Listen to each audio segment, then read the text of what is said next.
Bonsoir à tous. Merci parce que vous allez partager votre soirée en notre compagnie, c'est-à-dire en compagnie de cette émission MB Débat. Alors, comme vous le savez très bien, des millions de Congolais implorent, moi également, j'implore la paix sur toute l'étendue de notre pays, surtout au Nord Kivu et à l'Ituri, les deux provinces qui sont sous état de siège à cause de l'insécurité sempiternelle, comme on dit. Mais voilà, sur ces plateaux, j'ai le réel plaisir de recevoir deux personnes avec qui nous allons discuter autour de certains sujets qui nous tiennent vraiment à cœur. Il s'agit là de M. Christian Malamba, qui est président de la Ligue de jeunes du Palou. Bonsoir. Bonsoir. Vous allez bien? Je vais bien, merci. Aujourd'hui, il y a une marche pacifique. Oui, une marche. Le FRDC, je n'ai pas parti. J'en ai organisé hier, peut-être que vous êtes informé avec... excusez-moi pour ce manque de communication. J'ai organisé la marche, les sit-in hier à l'ambassade du Rwanda avec la Ligue des jeunes nationalistes lumumbistes du Palou. Nous étions là très nombreux devant l'ambassade, exigeant à M. Kaïga de dégager. Oui, nous pensons que c'est l'option parce qu'après plus de 3 décennies d'insécurité à l'Est, étant là à indexer très souvent le même voisin, nous estimons que les options maintenant doivent être orientées ailleurs qu'à cette hypocrisie à laquelle nous faisons face, qui nous vient de notre voisin le plus proche, l'un de nos voisins, parce qu'on en a 9, donc ça c'est pas normal, c'est pas normal. Tous les jeunes nationalistes, les lumumbistes étaient là, nous étions nombreux, nous avons dit non, et on a dénoncé ces crimes qui se fait de plus en plus à l'est du pays. Et puis, nous pensons intensifier d'autres actions par le média, par des actions sur terrain. Exactement. Voilà, oui. Nous disons la paix, nous voulons la paix, nous implorons la paix en tout cas.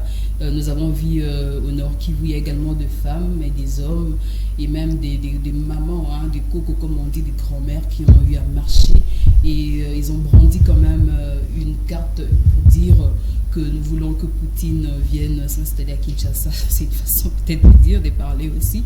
Mais il y a d'autres personnes qui disent qu'ils veulent très bien que M. Félix Antoine Tshisekedi se comporte en Poutine pour mettre fin à ces gens qui sont en train de menacer la RDC.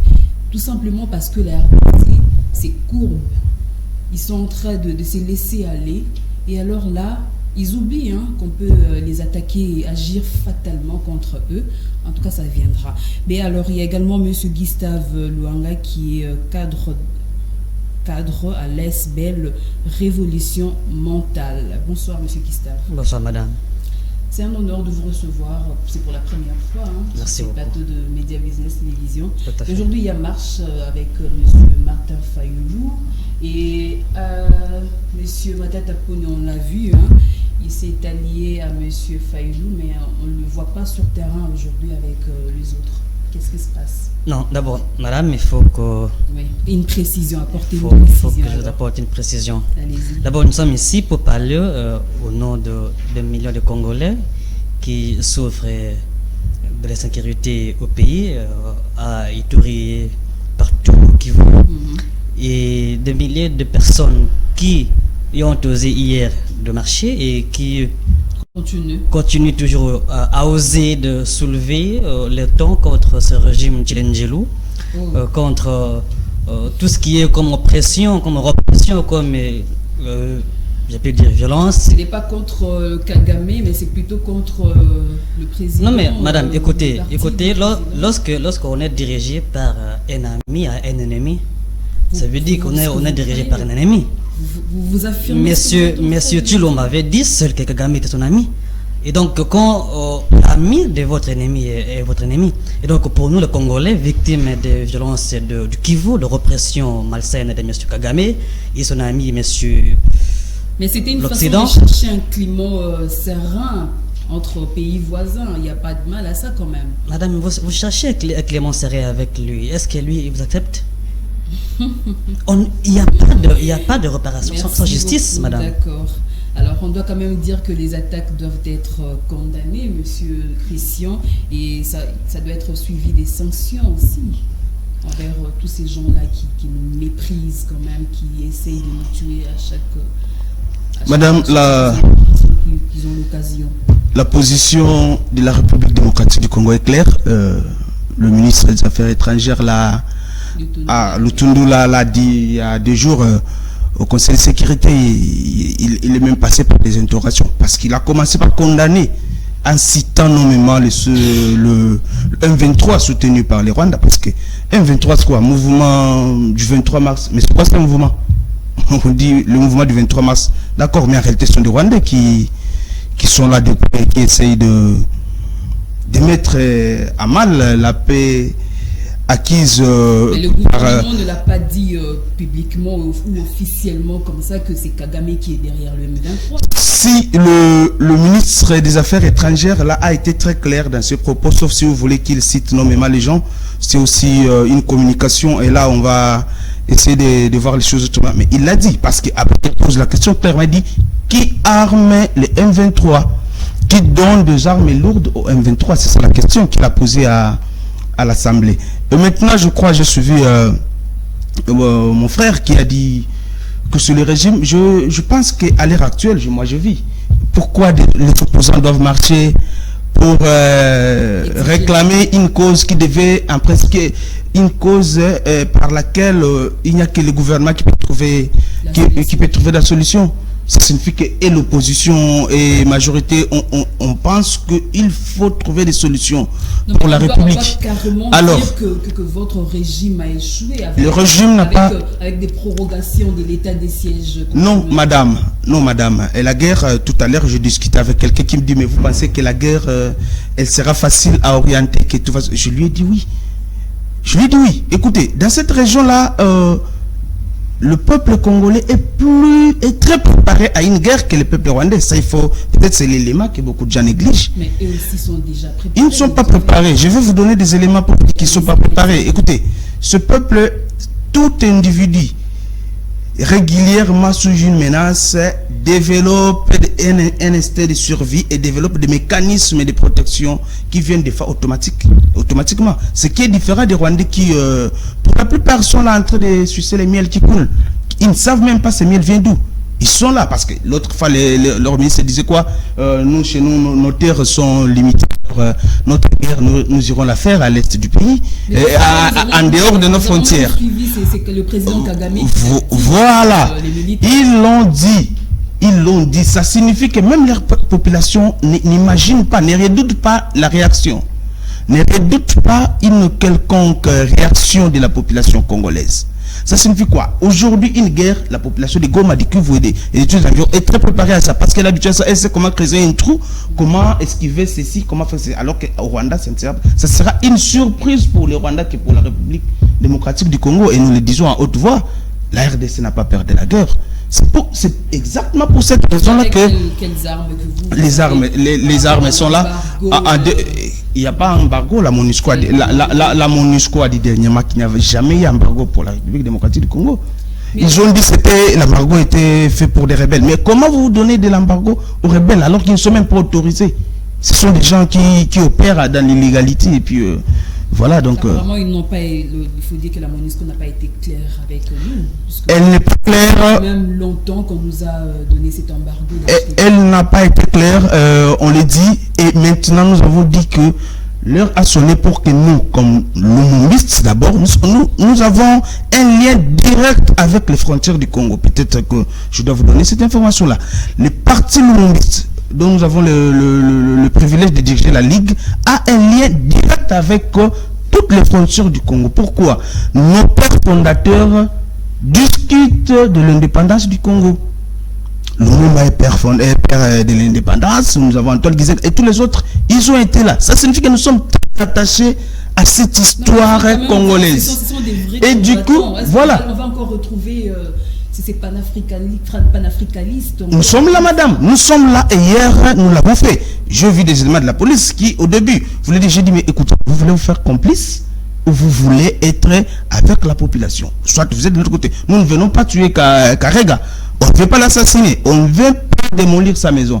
Nous apportons un message, c'est un message d'avertissement et notre mécontentement, et nous lui demandons de dégager, de quitter. Ça a été fait. Peut-être que je peux vous le dire, notre idéal, nous, comme Lumumbiste, c'est entre autres de réunir. Quand on crée ces partis en 1964, après avoir tué Lumumba en 61, les Lumumbistes se sont dit, nous avons Jason Tsendwe qui est de Balubakat, nous avons Bisikiro avec les céréales, nous avons Antoine Gizenga avec les PSA et les MNC de Patrice Lumumba. On dit, nous sommes maintenant démolis.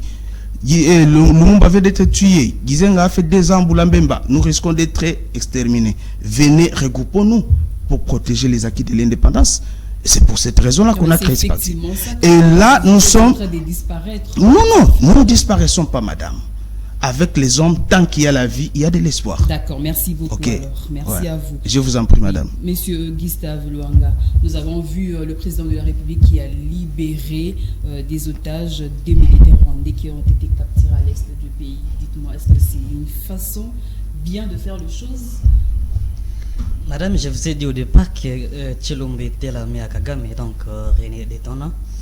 Madame, c'est consternant de suivre mon co-débatteur qui se prétend le mombiste, quand même, hein. Qui prétend être le mombiste de Bakouti, dire que le parti, entre guillemets, le mombiste Palou, dont il fait partie, se bat pour le pays en intégralité. Mais non, le parti Palou, le mombiste, qui s'allie avec les socialistes. C'est rigolo, c'est tout à fait aberrant de dire ça.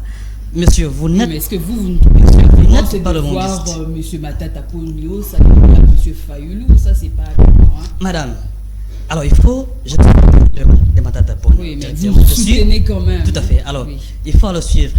C'est quoi l'idéologie d'Augustin et de Fayoulou par rapport à nos amis du Palou qui étaient alliés, qui étaient alliés à Kabila socialiste et sont des mombistes qui se rallient aujourd'hui avec Tshilombo, socialiste encore. Donc c'est pas côté, monsieur. Arrêtez-nous de l'histoire là, c'est une distraction.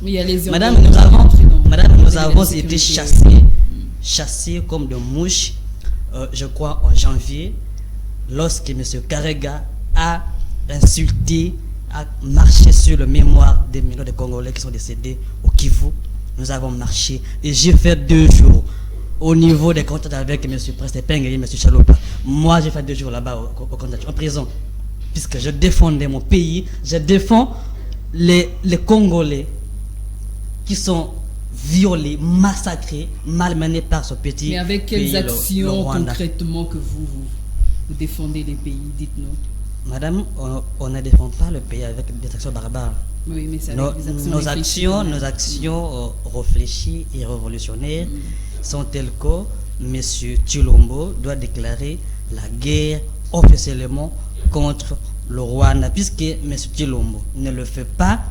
Il considère Kagame comme son ami, alors que Kagame nous prend comme des instruments de manœuvre. Nous sommes ridiculisés devant le monde. Alors pensez-vous qu'on est vraiment préparé à faire la guerre avec le Rwanda? Madame, ce qui est aussi consternant, c'est quoi? Il y a 2 guerres. Nous avons une guerre médiatique et une guerre militaire. À ce moment-là, nous devons nous préparer à ces 2 guerres. D'abord, la guerre médiatique. Vous avez une chaîne nationale qui, chaque soir, vous balance des gens fatigués par les poids d'âge en train de dire des bobards à la télévision. Alors qu'on doit transmettre un message de force et d'encouragement à ces jeunes qui sont au Kivu, qui sont prêts à attaquer le Rwanda. Mais vous ne voulez pas donner à ces jeunes courageux le pouvoir d'attaquer le Rwanda, mais ces jeunes sont massacrés. Vous avez cité une fois la MONUSCO de malheureuse mémoire, parce que je suis le mombiste, pas comme mon frère en face. Je suis le mombiste, et être le mombiste, c'est quoi?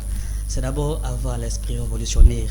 C'est dans l'union, dans l'espoir que ce pays sera un autre pays, avec l'ensemble de nos territoires qui constituent ce grand pays. C'est une force pour nous aujourd'hui d'être Congolais. Pour moi, je suis fier, puisque quand je vais à Braza, je dis je suis Congolais, et je dis avec fierté.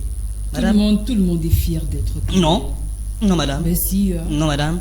Madame, sortez à l'étranger. Vous voyez nos dirigeants d'ici, nos députés, qui sont binationaux. Alors ils n'ont pas l'amour du pays. Ils vont chanter aujourd'hui patriotisme, mais alors, au fond, qu'est-ce qu'il y a? Le 1-2-3, c'est quoi? C'est constitué de Congolais aussi. Et c'est ça, c'est Congolais qui crient chaque jour au patriotisme.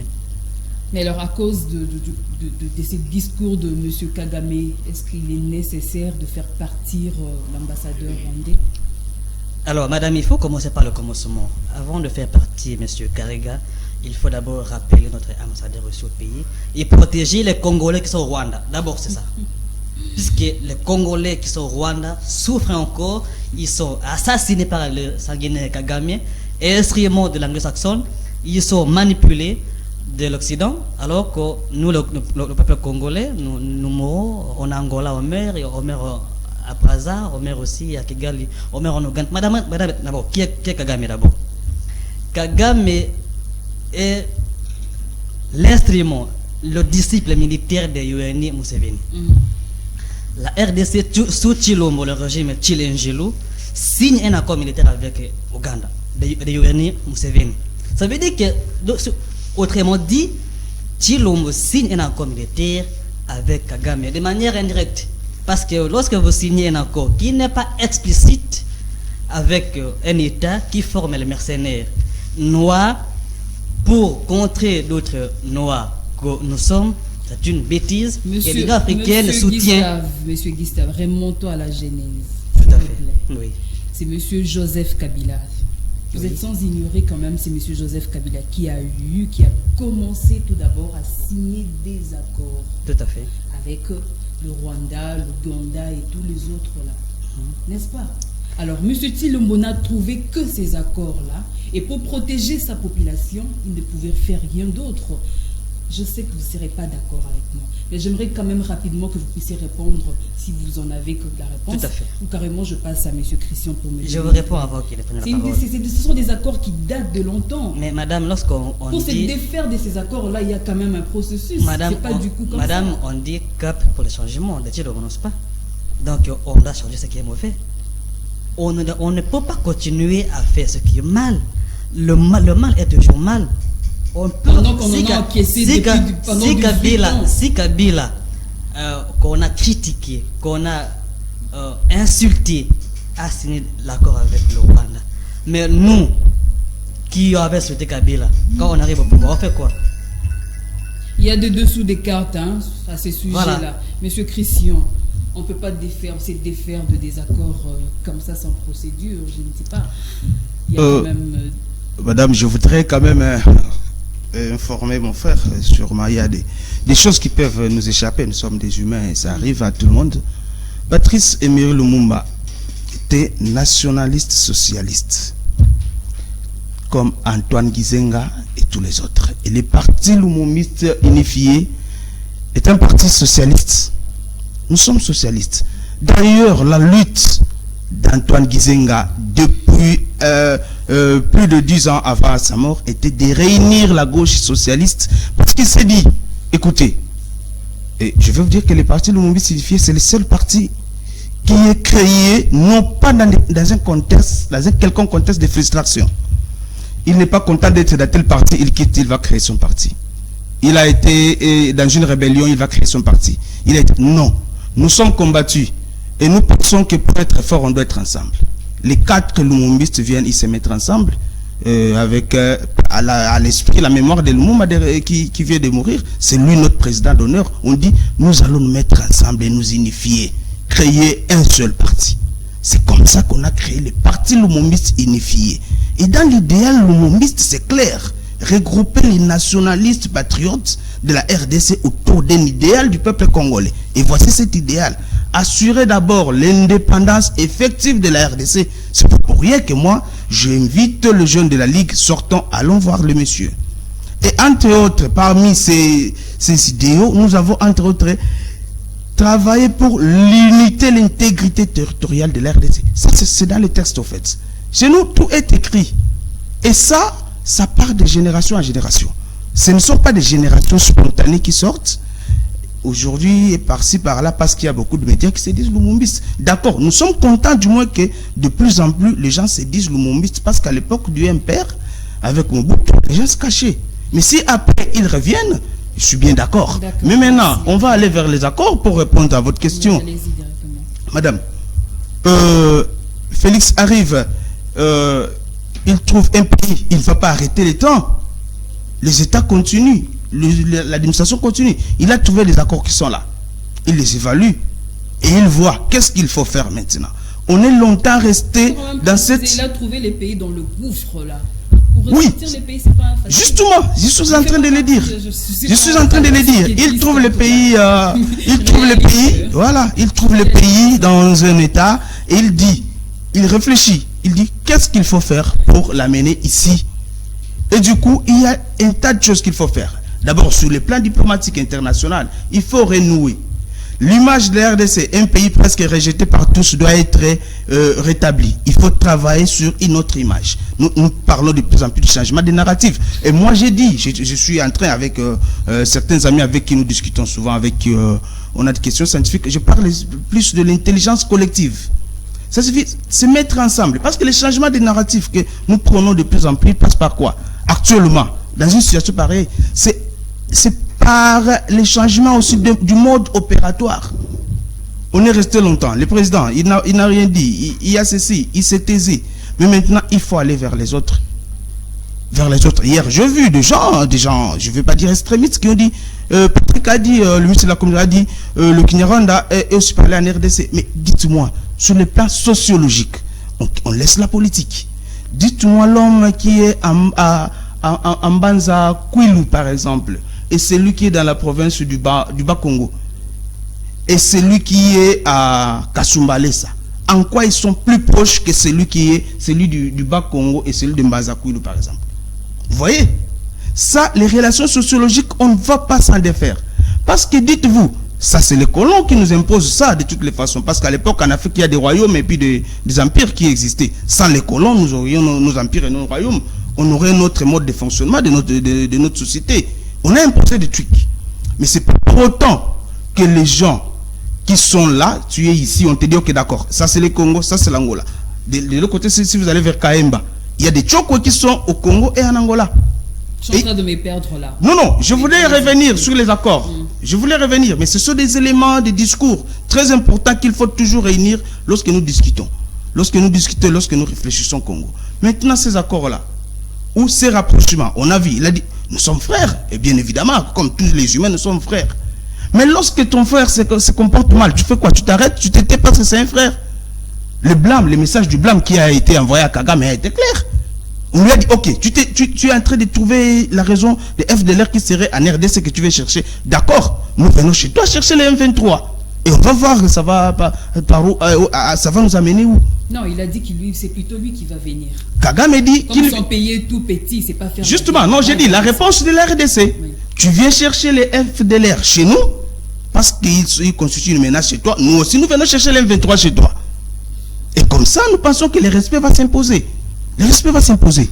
Donc, mais alors, on ne va pas... Après marche, après revendication, ici, il n'y a aucune solution qui serait trouvée dans ce que vous avez fait. Comment vous vous sentirez? Non, notre discours est clair.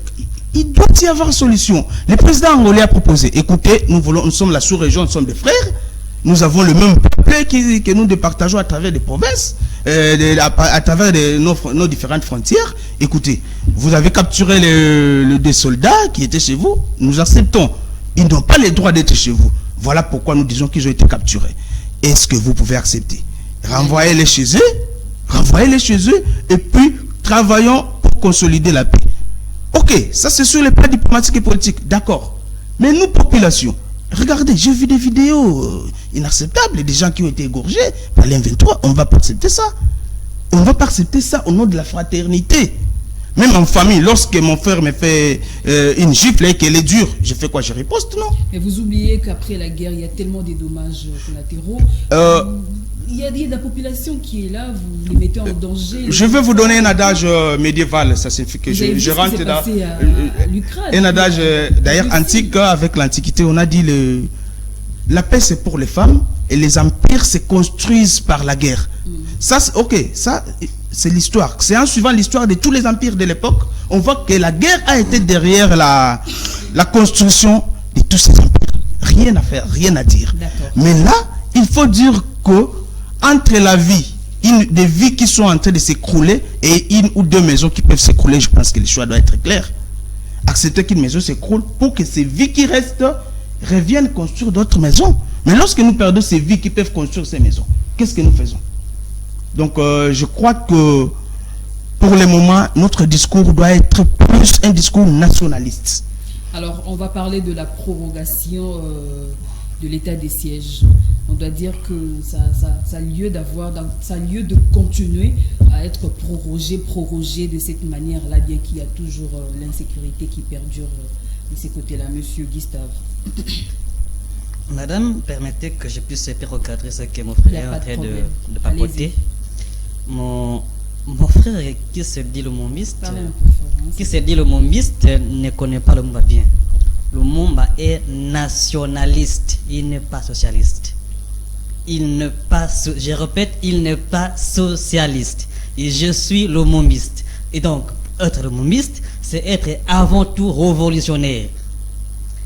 Madame, lorsque votre invité sur ce plateau affirme que M. Chilombo, le régime Chilenjelo, a trouvé le pays dans le gouffre, c'est une humiliation parce que le Palo était avec Kabila. Je voudrais vous dire que ces propos viennent de madame, s'il vous plaît.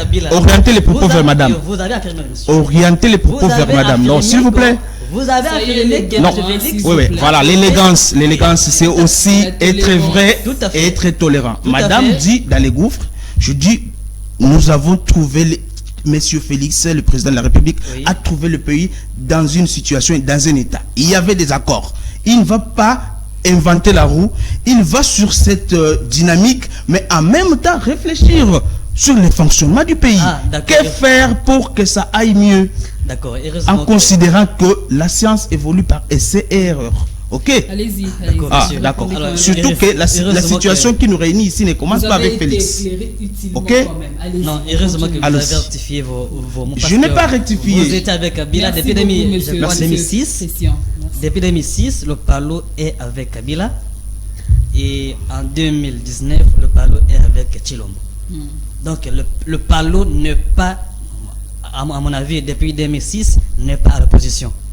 Et donc, si les mots causés par Kabila étaient avec Kabila, le Palo a une part de ces mots-là, puisque M. Gizenga était chef du gouvernement. Monsieur Adolphe aussi. Monsieur Adolphe.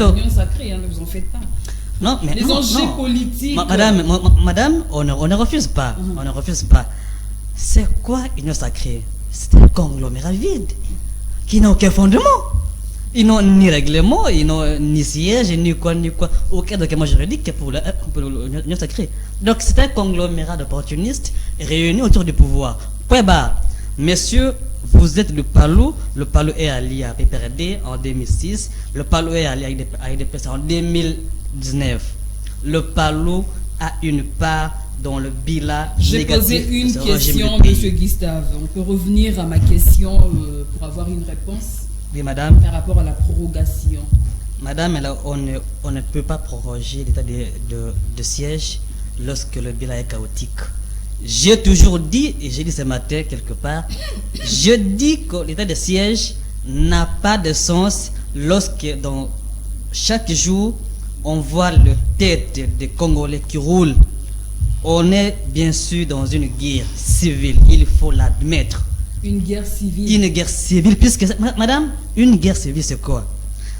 Un pays où le matin on se réveille, on voit les gens égorgés. C'est une guerre civile. Il faut admettre ça. Et ici, il faut aller bien avec Arnaud Santini, qui a écrit un livre, Les imbéciles qui nous gouvernent. Dans sa page 19, il dit, dans un pays sérieux où l'État existe, l'État a l'autorité dans toutes ses frontières. M. Kabila avait accepté en 2014 que nous avons 9 voisins, sauf le Rwanda avec qui nous n'avons pas de bons liens, de bonnes relations diplomatiques avec ce pays. Et Chilombo arrive au pouvoir, il dit non, Kagame c'est son frère. on ne peut pas prolonger l'état de siège dès lors que le bilan est chaotique, dès lors que le peuple congolais souffre, dès lors qu'on voit des morts du jour au jour, dès lors que vous signez des accords avec l'Ouganda, qui est allié au Rwanda, l'Ouganda qui a formé le général-major Kagame, qui a travaillé à 86 avec Museveni en Ouganda avant de venir au pouvoir. La manière la plus forte pour vous, c'est quoi si c'est pas l'état des sièges? La manière la plus forte pour nous, c'est déclarer état de guerre. Parce que Tshilombo craint les élections. Voilà pourquoi il proroge de mois en mois état de siège. Il a peur des élections puisqu'il sera battu en pleine couture. Il va échouer puisque le régime Tshilendjilou fait souffrir le Congolais. Vous voyez vraiment un candidat qui peut battre facilement le président Félix Tshisekedi aujourd'hui? Madame, d'abord, c'est avec désolation que je vois M. Kadime en train de faire ses manigances à Séni. Tout candidat, que ce soit M. Augustin Metaponyo, M. Fayulu, M. Deli ou qui que ce soit, va battre M. Tshisekedi Tshilombo. Parce qu'il a un bilan chaotique, il a un bilan zéro. Le pays perd des millions avec autant de voyages pour qu'il ait le bilan zéro. Encore remis sur le plateau, parce que vous non, madame, c'est politique et nous n'avons rien à faire dedans. On a décrété en 2019 état de droit, état de bois zéro. En 2020, état d'urgence zéro. En 2021, on a décrété état de siège zéro. En 2022, il dit Koufa. Donc après avoir été déçu de ce régime Tshilendjilou, finalement il dit Koufa. Et Koufa, alors lui il est qui? C'est lui qui dirige Koufa. Et qui? Il est aussi mort. Madame, je dois quand même rappeler que cette émission est bilingue, hein, donc on peut parler lingala. Alors, Madame Koufa, Monsieur Tshilombo, il ne fallait pas avoir un discours à tout moment. Il a des conseillers, il a une équipe de communication qui devrait plutôt parler. Madame Kagame ne parle pas souvent. Parce que quand il parle, il agit. Mais nous, avec Tshilombo, le régime Tshilendjilou, d'abord, lui seul parle beaucoup, mais n'agit pas. Alors, quand M. Patrick vient parler ici, c'est rien, monsieur. C'est néant. Vous avez échoué, monsieur. Assumez ça, vous avez échoué. C'est pas M. Patrick. Hein, M. Patrick, M. Christian, vous avez échoué. Voilà. Assumez vos erreurs, votre échec. Pensez-vous vraiment que vous avez échoué? Je ne sais pas. Vous avez échoué sur quoi exactement? On est en train de parler de la prorogation. Vous parlez, oui, madame. Vous voyez, je vais prendre des petits exemples. Ces lampes qui sont allumées dans cette salle ont été allumées pour un objectif. On ne peut les éteindre que lorsque ces objectifs sont atteints. Ok. Autre chose, en cas de conseil, je vois des journalistes jeunes, quand vous commencez comme ça, essayez de travailler sur la qualité et la rigueur. C'est très important. Ça signifie que nous jeunes qui commençons, qui passons dans les chaînes, n'entrons pas dans tous ces folklores des gens. L'émission, on parle d'état de siège, en même temps, on va, oui, en même temps, en même temps, on risque de prendre tout. On va parler du conseil de Wenge, tout. Non, la logique, c'est aussi l'un des éléments importants du discours. Du discours sans offenser mon frère. Si je l'ai fait, je présente mes excuses. Alors, l'état de siège, pourquoi ne pas proroger l'état de siège aussi dès lors que les causes qui ont conduit à mettre en place l'état de siège sont toujours là et persistent? Pourquoi ne pas les faire, madame? Pourquoi ne pas les faire? L'état de siège. Donc, les gens veulent, en réalité, c'est ça en fait. On voudrait une chose et son contraire. Il a dit qu'il sera à l'est du pays, je veux donner ma vie, tout. Il va à l'est, il fait, moi, ah non, il était là, il voulait passer dans des émissions. On parlait du président, justement. Oui. Le discours. Est-ce que vous vous rappelez encore de ce que le président nous a dit qu'il va aller instaurer son QG? Le président a fait du mois, en 2021, madame, dois-je vous rappeler que le président est resté à l'est du pays du mois de juin au mois de juillet. Non. Il a passé tout. Oui, d'accord. Mais aussi, la République ne va pas arrêter de fonctionner parce que nous avons des questions aussi importantes et vitales à régler. Je vais. Et aussi parce que nous sommes suivis lorsque nous parlons à la télévision. C'est aussi un outil de communication et d'instruction. En même temps, il y a une certaine formation qui passe et il faudrait y veiller. Lumumba en 60, Gizenga et les autres, ils sont taxés des communistes. Ok? C'est parmi des griefs qui vont faire que certains souffrent et subissent toutes sortes de flagellations. Et après, non, s'il vous plaît. Alors, lorsque ça se passe comme ça, oui. Alors, lorsque ça se passe comme ça, après, certains pays de leur vie, il faut dire que le socialisme aujourd'hui et le communisme, en réalité, sur le plan organisation et autres, parce que même nous, on n'a jamais reconnu qu'il a été communiste de peur d'être aussi, de subir tout ce qu'il subissait. Alors qu'en réalité, notre idéologie, nous les Lumumbis, allait de ces côtés-là. Donc aujourd'hui, nous sommes des socialistes. Ok, s'il vous plaît. Et donc là, on ne va pas aller dans des débats de terminologie ici.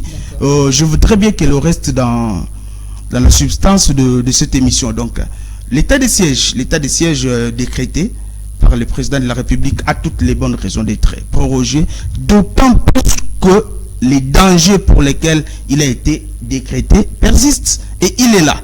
Encore, il faut chercher des mécanismes pour consolider cet état de siège. C'est ce que nous demandons aux gens. Ok, vous allez discuter. On a vu des gens qui n'ont été là que pour critiquer. À l'époque, c'était Kabila et autres. Ils ont critiqué. Et aujourd'hui, nous allons au Parlement, on va faire ceci. Ils arrivent au Parlement. Du début, on est à 3-4 ans.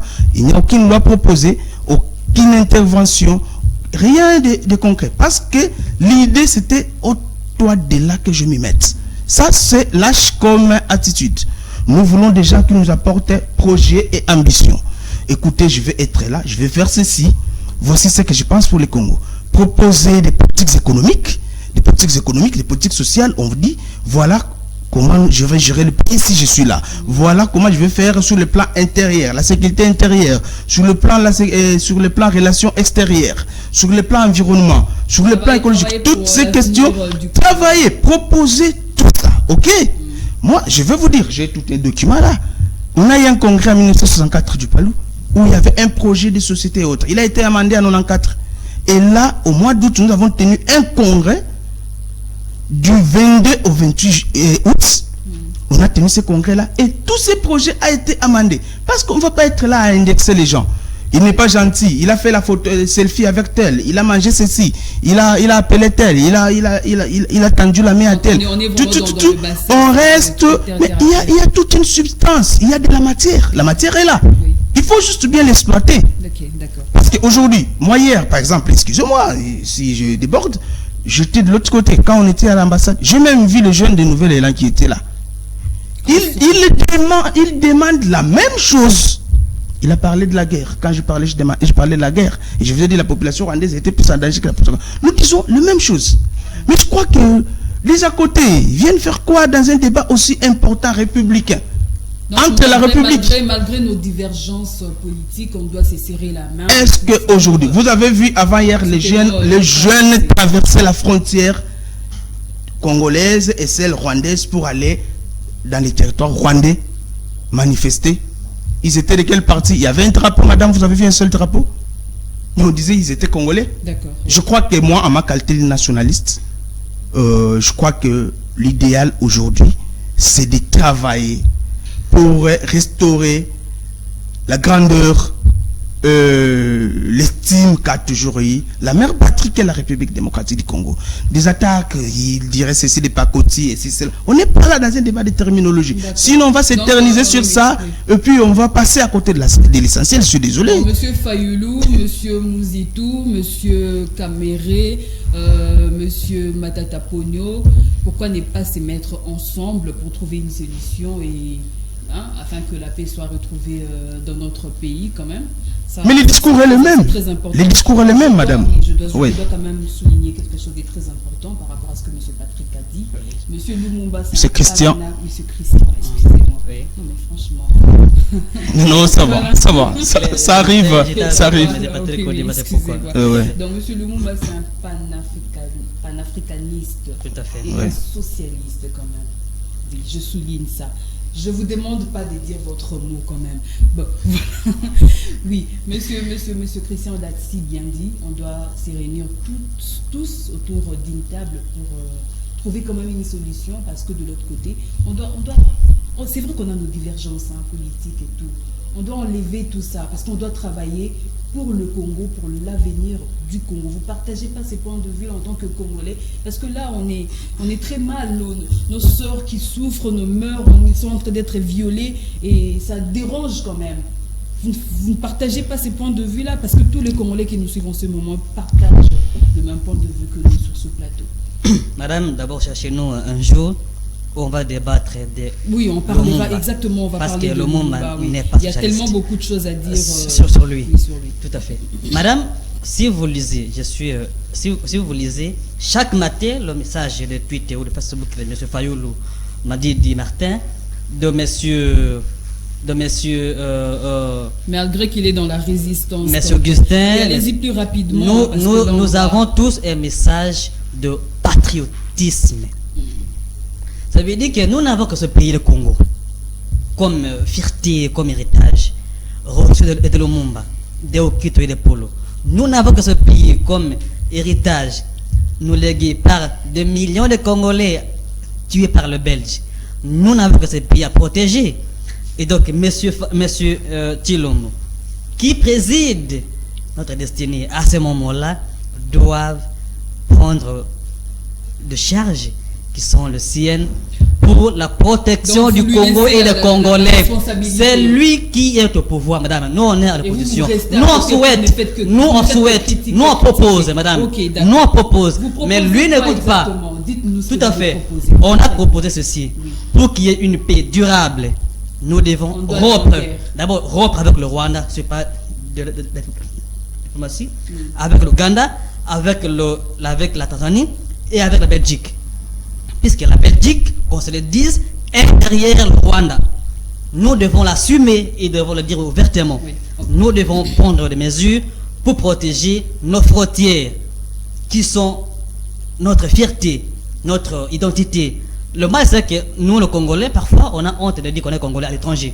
Moi, j'ai vu des Congolais au Bénin qui se disent Béninois. Alors que nous, on est Congolais. Et donc, madame, nous, on est fiers. Moi, je suis fier. Moi, oui, on va plus rapidement, on va chuter avec cette information. C'est par rapport au social, quand même. Par rapport à la tarification, non seulement tarification des Canal Plus et les autres, ben, il faut quand même dire, il paraît qu'à Kinshasa, c'est plus, le prix est tellement haut que dans d'autres pays. Par contre, ça c'est en tout cas, j'ai suivi les gens comment on les appelle, les consommateurs lésés qui l'ont dit. C'est les consommateurs. Important. Oui, monsieur Joël Lamika en tout cas. Ouais, c'est là, Joël. Oui, ça aussi c'est un sérieux problème par rapport à notre économie. On est en train d'être exploité quelque part. Si Canal Plus aujourd'hui vient et il taxe le prix de l'abonnement, je ne sais pas comment le dire, mais c'est un sérieux problème. Par contre, dans d'autres pays, c'est plus bas que nous. Qu'est-ce qui se passe finalement et comment on doit y remédier? Monsieur Christian. Oui, madame, merci beaucoup. Tout à l'heure, vous l'avez dit, et moi, ça me fait rire. Parce qu'il faut aussi dire que je suis parmi je veux pas dire parmi les personnes, les précurseurs qui ont de cette question-là de cette question-là de Canal Plus. Je me rappelle, j'étais en train de chercher mon tweet là, où j'appelle Joël Lamika et les consommateurs les œufs de se charger, de se charger. Le ministre de la communication. Oui, et l'ont vu. Je vous informe aussi que le ministre de la communication, le camarade Patrick Mouya, avait invité a invité Canal Plus. Canal Plus comme un patron de télédistributeur, et il l'a invité pour passer. Alors là, je vous montre mon tweet, il est là. Le tweet, il est là, Canal Plus. Vous pouvez prendre ça. Mon tweet, il est là. C'est mon tweet, vous voyez.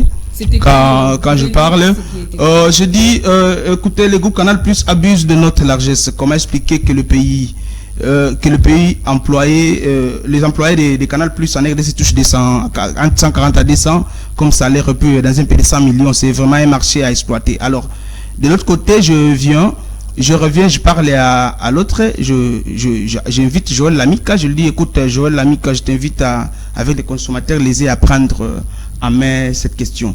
Je crois que nous ne sommes pas là que pour parler politique. Écoutez, l'autre jour, je dis, c'est aussi notre largesse. Vous entrez dans un taxi de plus en plus, qu'est-ce qu'on fait? Chauffeur, combien? Tu es en ville, tu viens à Kintambo, tu demandes combien? Tu sais préalablement qu'on peut payer 500 francs. Mais il dit combien? Parce qu'il sait que les chauffeurs ont la liberté de fixer les prix. Il n'y a pas que Canal+. Les transports, nous les utilisons tous les jours. Nous sur les transports, dans nos restos. Il y a des gens qui disent que c'est VIP parce qu'il a payé une bière à 12 $, à 10 $. Moi, je me dis, alors, tant que nous ne serons pas rigoureux et exigeants, je crois que ces questions resteront lettres mortes et puis ça ne sera pas résolu. Je félicite en passant Joël Lamika. Il était là avec... Non, la RTPC a écrit et a mis en garde les opérateurs de télécommunications pour leur dire qu'aucune augmentation illégale ne sera acceptée. Ça signifie qu'on ne se réveille pas un matin, on fixe un prix et puis parce qu'on est au Congo... tout doit être accepté et compris. Ça devient normal. Non, c'est pas normal. Alors, monsieur voilà. Christophe, un mot par rapport au social de notre pays. Madame, sur ce point, je suis avec monsieur Christian. Nous sommes d'accord. Nous sommes Merci. d'accord puisqu'il a compris que les Congolais souffrent. Les Congolais souffrent et le régime Tshilendjilou s'en réjouit. Le Congolais, madame, au Rwanda, c'est entre 25 à 28 $, le plus. À Brada, c'est entre 5 000 francs CFA et 18 000 francs CFA. C'est la précision de quoi vous nous apportez là? Oui, oui. Moi, je C'est le plus. Okay. Le plus. Au Congo, ici, 80 $. Moi, je me demande... De Canal+, pour oui, l'abonnement. Oui. Moi, je me demande quelle différence entre la RDC et le Rwanda. Puisque les anglophones nous prennent comme de marchepied, c'est leur marché le plus vaste et le plus gratuit au monde, c'est la RDC. Le gouvernement doit prendre ses mesures sur ce, parce que madame, aujourd'hui, il y a beaucoup de Congolais